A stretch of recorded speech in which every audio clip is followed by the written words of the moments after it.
I'm very happy. మిత్రుడు పవన్ కళ్యాణ్ గారు కూడా ఆయన డిఫరెంట్ ఫీల్డ్లో నుంచి వచ్చిన స్ట్రగుల్ అవుతున్నాడు బ్రహ్మాండంగా. నేను చూస్తే ఒక ఎగ్జాంపుల్ చెప్తున్నాను మీకు. మేము ఉద్యోగాలు ఇచ్చాం, ఎన్నో సంవత్సరాలుగా ఒక కోరిక. మొన్నే డిఎస్సి చేశాం. ఎన్ని పిటిషన్ రావాలనో అన్ని కంప్లైంట్స్ వచ్చి, రిట్లు వచ్చి, హైకోర్టు నుంచి సుప్రీంకోర్టు వరకు వస్తే 31 కేసులు ఫినిష్ చేసి నిన్న వాళ్ళకందరికి ఉద్యోగాలు ఇస్తే ఎంత హ్యాపీగా ఫీల్ అయ్యారంటే హిస్టారికల్ మీటింగ్ అనిపించింది. అంత మునుపు డిఎస్సి పెట్టాం, దానికి ఇదే పంద. అన్ని రిట్లేసి గందరగోళం చేస్తే అన్నీ కూడా క్లియర్ చేయించాం.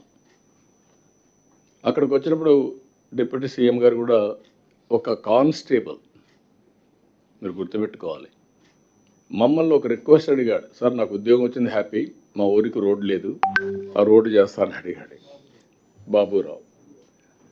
నేను డిప్యూటీ సీఎం గారు అక్కడే ఉన్నారు కాబట్టి పంచాయతీరాజ్ డిపార్ట్మెంట్ వారిదే కాబట్టి నేను చెప్పాను.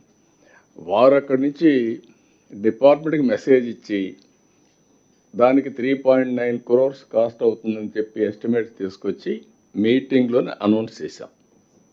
That is the response. మీరు గుర్తుపెట్టుకోవాలి, బాధ్యత కలిగిన ప్రభుత్వం అంటే